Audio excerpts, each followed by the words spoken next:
السلام علیکم ورحمۃ اللہ وبرکاتہ۔ وعلیکم السلام ورحمۃ اللہ وبرکاتہ۔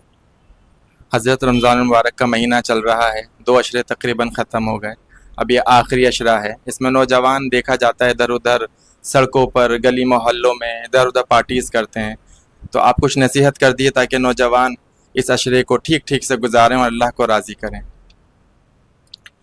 اصل میں بنیادی بات یہ ہے کہ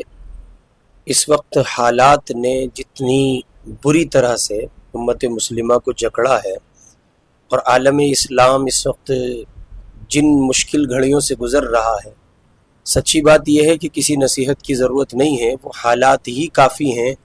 مسلم قوم کے بچے بچے کو یہ سمجھانے کے لیے کہ اس وقت کیا کرنے کی ضرورت ہے۔ اس کے باوجود بھی اگر ضرورت محسوس ہوتی ہے تو ہمیں قرآن و حدیث کی طرف نظر کرنی چاہیے، اور رسول پاک صلی اللہ علیہ وسلم پر جو دین اترا ہے، اللہ تعالیٰ نے ان کو جو شریعت عطا کی ہے، اس شریعت میں بالخصوص رمضان المبارک اور رمضان المبارک میں بھی بالخصوص یہ اخیر اشرا، جس میں سورہ قدر میں آپ پڑھ سکتے ہیں کہ اللہ تعالیٰ نے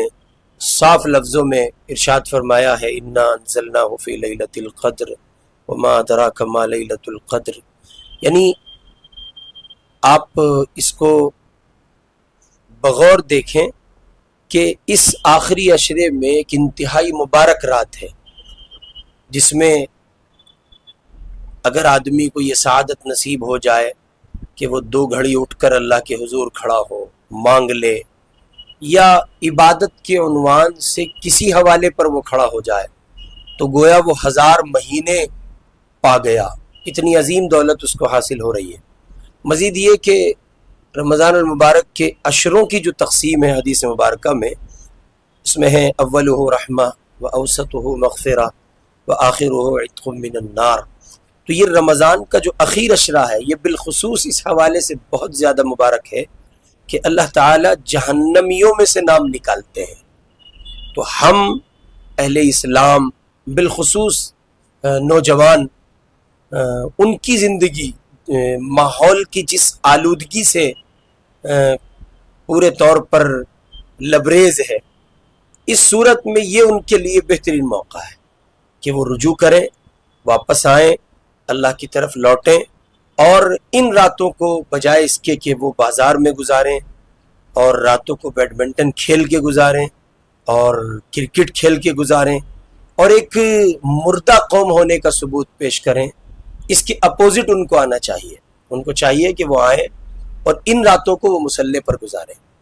اور ذہن میں رکھیں وہ تڑپتے ہوئے فلسطینی، بلکتے ہوئے شامی، اور در بدر بھٹکتے ہوئے برمی، اور کل عالمی اسلام جو اس وقت بس یہ سمجھیے کہ سسکیوں میں ہے، وہ اپنا درد کہہ نہیں سکتا اس لیے کہ اس کا درد کوئی سننے والا نہیں ہے، وہ اپنے غم کو بیان نہیں کر سکتا، دور تک اسے غمخوار کوئی نہیں دکھتا، اور خود امت اسلامیہ ہندیہ جو ہے وہ جس دورے موڑ پر کھڑی ہے اور جن نازک گھڑیوں سے اس کو ابھی بہت قریب کے مرحلے میں، مستقبل قریب میں گزرنا ہے، تو ایسے میں تو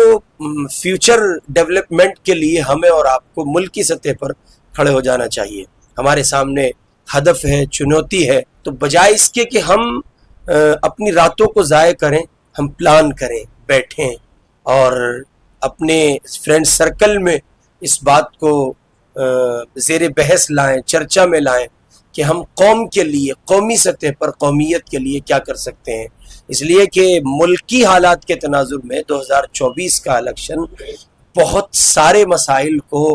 واضح کرے گا اور بہت سارے مسائل کو ہمیشہ کے لیے دفن کر دے گا، جس پر نہ کبھی آواز اٹھانے کی گنجائش باقی رہے گی اور نہ کبھی کچھ سوچنے کا کوئی موقع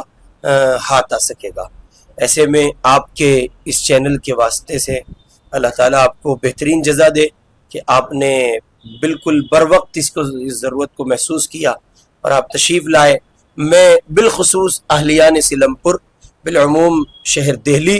اور اس سے کہیں زیادہ عمومیت کے ساتھ کل مسلمانان ہند اور عالم اسلام کے غیور مسلمانوں سے گزارش کرتا ہوں اور دست بستہ ان کے حضور عرض گزار ہوں بڑی محبتوں کے ساتھ کہ خدا را رمضان کی راتوں کو ضائع نہ کریں اور ان راتوں کو وصول کریں اللہ کے حضور، اس لیے کہ سارا مسئلہ خدا کی ناراضگی اور اس کی رضا پر موقوف ہے۔ شاہ حکیم محمد اختر صاحب رحمۃ اللہ علیہ کا ایک شعر ہے، شاید وہ بہت بہت عکاسی کرتا ہے اس منظر کی۔ حضرت شیخ فرمایا کرتے تھے، نگاہ اقربا بدلی مزاج دوستاں بدلا، نظر ایک ان کی کیا بدلی کہ کل سارا جہاں بدلا۔ ضرورت ہے